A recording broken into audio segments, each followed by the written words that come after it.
This is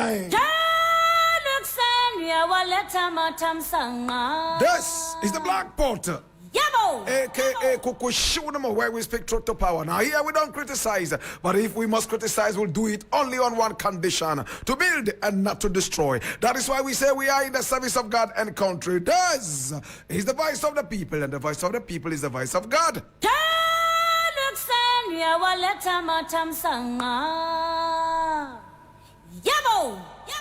Now, from the newsreel, we endeavor to always keep it super real. And today we're beginning the whole caboodle with this one from Peace FM Online. And it says, Ioko boss, Maame Tiwa told me she would kill Cecilia the past case if she were CID boss. And this is Adam Bonaa speaking. Now, for some time now, Adam Bonaa has been on the case of Cecilia Dapa. Let's see. What is the story saying?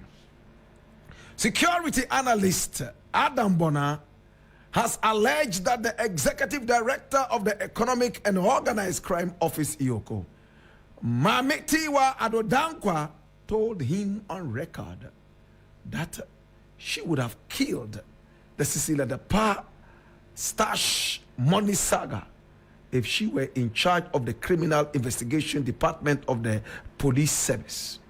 According to him, documents available to him from Ioko suggest staff of the anti-graft agency are unhappy with their boss's handling of the Cecilia Dapa issue and many others.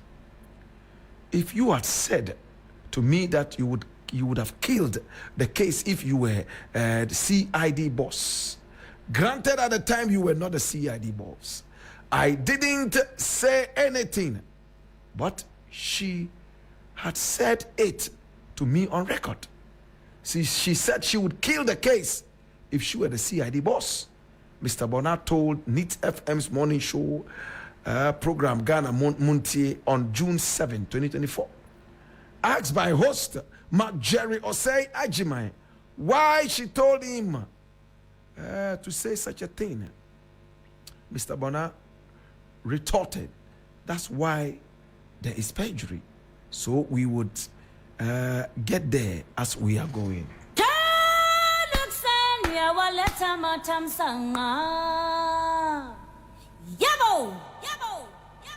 Well, Madam Tiwa, according to Adam Bonaa, said that she would have killed the Cecilia Dapa cash issue if she was the CID boss. We didn't get to know what her reasons were and still are, probably. My brother, my sister, everybody has an opinion. But it becomes more serious when you are dealing with a former CID boss who promised the whole nation that she had found the missing Takrady girls and was going to return them to their parents. Yes, she did. But it was their bones she found. Whether the forensics were able to prove that these were truly the bones of or the remains of the girls, we are yet to know. My brother, my sister, this government is so corrupt. It is no longer news to say that it is corrupt. To think of it, Bawumia is busily going around campaigning. What is he telling the people? Nothing, absolutely. A lot of Ghanaians are so illiterate, so ignorant, my brother. All they have is their thumbprint and no common sense. A lot of Ghanaians are so silly and stupid, my brother, that we do not question some of the very things that are eating the very fiber of our existence. A Ghanaian has malaria and he goes to the hospital and they tell him that, yes, you caught malaria because you expose yourself to mosquito bites. He returns. He will not clean his gutters. He's waiting for some other individual to come and do it for him. Mosquitoes keep biting him And for a reason, he believes that he will not have malaria because he has gone to swallow some juju, or he goes to court, church, I beg your pardon, church every day, or the mosque. Therefore, God loves him so much and will never make malaria put him down. He gets malaria again. He goes to the hospital. The doctor tells him the same thing, and it's a routine thing. We believe all our problems are spiritual. We are able to explain in one way or the other, or better still, find some kind of comfort in some silly explanation why we are where we are. Yet we will never bring common sense to the table. The average Ghanaian is not interested in common sense. He's only interested in mystical, spiritual undertones and underpinnings and shenanigans. It hurts me, my brother, that we vote people into power and all they do is to play with our minds with their dirty politics. It's sad. Look how many people are dying of kidney disease. See how many pregnant women are giving birth on the bare cold floor of the hospitals. They leave the hospital with one sickness. They go home with 20 more sicknesses which they caught from the hospital. Otumfo himself, Otiko Koso, is begging people to come out and donate so that G can be built as it is falling apart. Or Comfort Anochi Teaching Hospital. It's sad. Bawumia is going round. My brother, my sister, in election year, they have some juju that they always pull out. They make the people hungry for so long, and when election year comes, they dangle carrots in front of them for their votes. And the Ghanaian never learns. The average Ghanaian is a coward when it comes to thinking. The average Ghanaian is so lazy when it comes to thinking. Common sense is so sad. That is why these dirty politicians keep on toying with our minds. They keep fooling with our livelihoods. Instead of chasing them away when they come to us, instead of sending them back to hell where they belong when they come to us, we are all hailing them when they come around us. Bonaa is saying that Cecilia Dapa told him on record that if she was the CID boss that she used to be, this case would have been thrown away. We have not been given the reason. But whatever it is a big embarrassment to the banks that somebody had more money in her bedroom more than any of the banks. It is an embarrassment to the nation that the nation still goes cap in hand, yet one person could boast of so much money, both in hard currency and soft currency. Put it that way. I'll leave it here.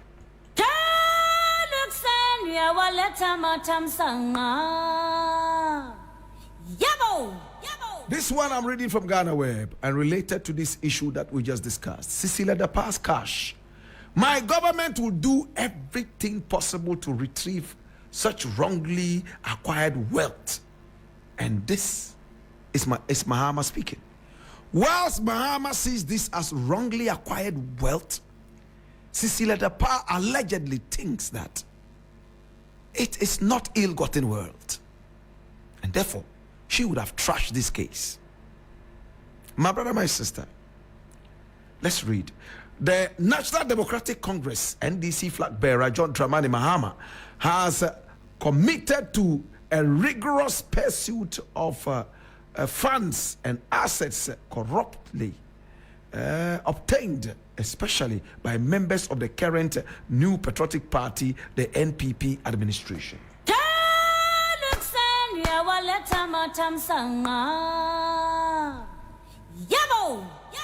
Now, to those people who go out there saying that Mahama was so corrupt and that it was just by the benevolence of Nana Akufo-Addo that he's not in jail, I think it's an opportunity to take Mahama to jail because he's baring his teeth.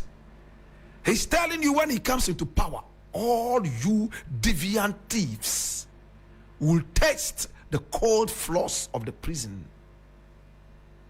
your backside will sit on prison WCs.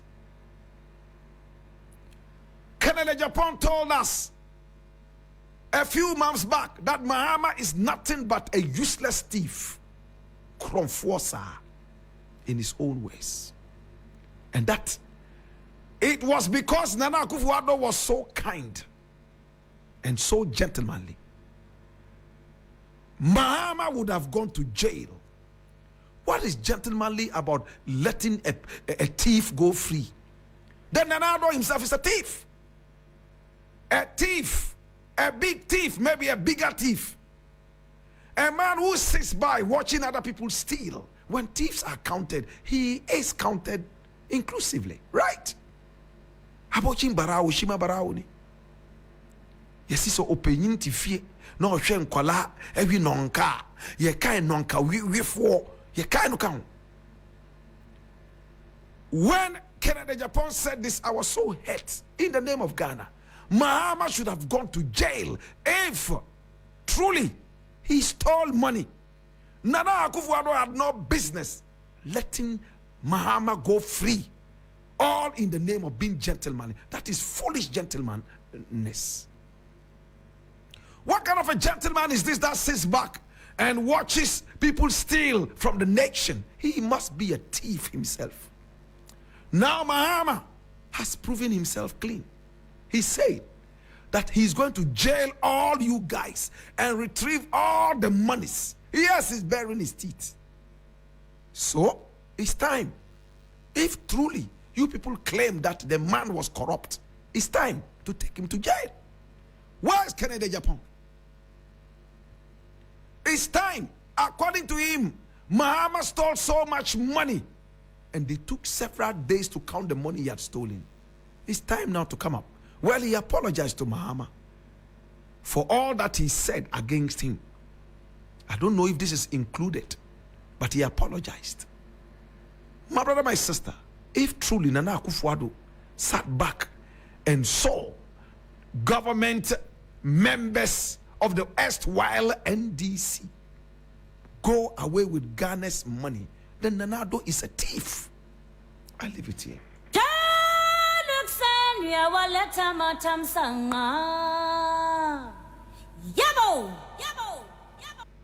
My brother, my sister, interesting things are happening. May I just look at this one quickly? Mahama is speaking, and I think that this one makes a lot of sense. A lot of sense. Number one, he says that he's promising Ghanaians a leaner government. In other words, his number of players in his government will be just a handful. Unlike those who are going with over 100 people, he says it's going to be leaner. He went ahead to even mention what number it is. Now, another thing that is making me so excited about his utterances is this. He says teachers who agree to serve in rural areas will be paid 20% of their salary as incentives. Wow. I think I should applaud this. Ghana is still under development. Not every part of Ghana is developed. There are some areas where there's no electricity. There are some areas where mosquitoes are more than food. There are some areas all the benefit you get is sex. My brother, I remember when I finished A-level, advanced level, at Tiamada Secondary School, and I was posted to do my national service. I was posted to a village which could not be found on the Ghana map. We looked everywhere on the Ghana map, we couldn't find this village. Hi! Yet, this village was in Ghana. When we finally found it, by asking people, wizards and witches, where we could find the village, name with health, I went to the village. My brother, the last time they had a national service person in that village was 17 years before I went there. And after the national service, the gentleman decided to stay in the village, never to move again. He's been a teacher from that time. I don't know if he's moved. My investigation showed he impregnated about 20 girls in that village. That was all he was getting. Apart from the little allowance that government was giving him, almost every month he impregnated a girl. The chief in the village gave him ladies. Oh, we are thankful. We thank you for accepting to come here. In fact, since I became chief, I've never seen a teacher in this village. For you to come here, any of the beautiful ladies you want to marry, come. And they gave him 5 ladies at a go for agreeing to come to the village. So when I went to the village, they took me to the chief and I told him I had been posted there to come and also teach. He was so excited. You know, the first thing he told me, you are going to enjoy this village. Ask the other teacher who came here. Any lady you want in this village, I will make sure you have that lady to marry. We encourage marriage in this village. When I finally visited the teacher, he had over 46 children. Age. He's done well. 17 years. Divide 46 by 17 and you can get the average that he had every year. Somebody would have had 1 million children. It is still prevalent today. In some of these rural areas, people accept posting because of banking, because of free food and free sex. Some of our mates who accepted postings to some of these rural areas, they became fathers in less than 2 weeks. They were already given and inundated with pretty ladies. They got free banking and free yam, free plantain. It's still happening in these times. Yet when you go to the National Service Secretariat, their bosses are taking money that is meant for poor, needy, brilliant students to go and study. Scholarships. Their bosses who are paid so well still usurp the chances of these great people. It's a shame. Mahama says when he becomes president, if you accept postings to my village at Duri Gaga or Gaga Duri, he will give you 20%. I pray that whilst they are posting these people to the rural areas, they also take initiatives to be able to develop these areas so that come the following year or years to come, a few years to come, we will no longer call those places rural areas. We will call them developed areas. Congratulations to Mahama for thinking about national service, for thinking about education for the less privileged. Hey, in some of these rural areas, teachers are kings. National service personnel are kings. They are carried in palanquins anytime their festivals are celebrated. Hey, where your teacher yiri? Teacher yirini, teacher ni yiri no ba akuni. And they are proud to say teacher yirini. To God be the glory.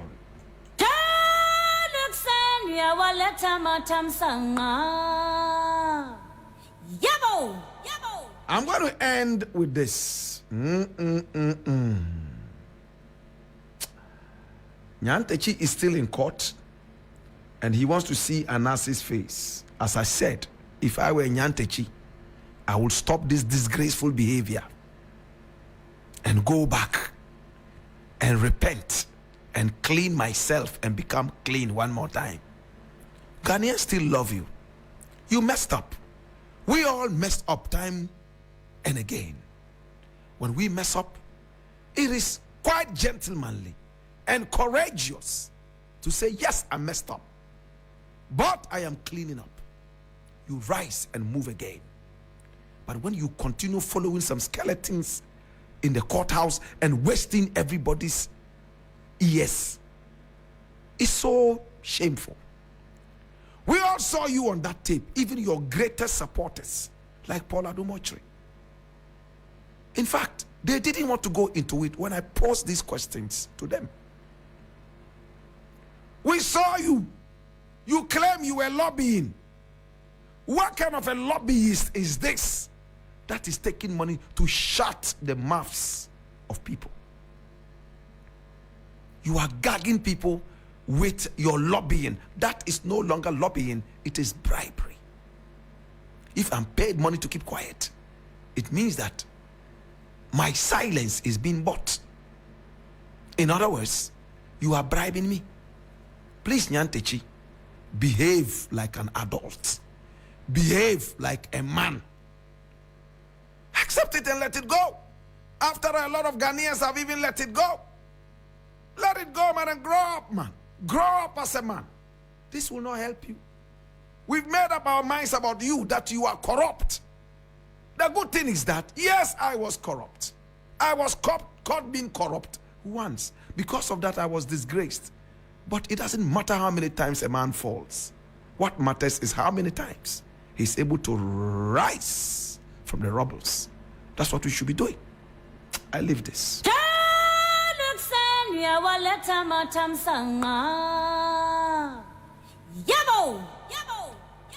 I'm reading this from my Joy Online, same as the Yante story. And this one says, fighting corruption has been the cornerstone of my administration. That's Nana Akufo-Addo, tickling himself and laughing.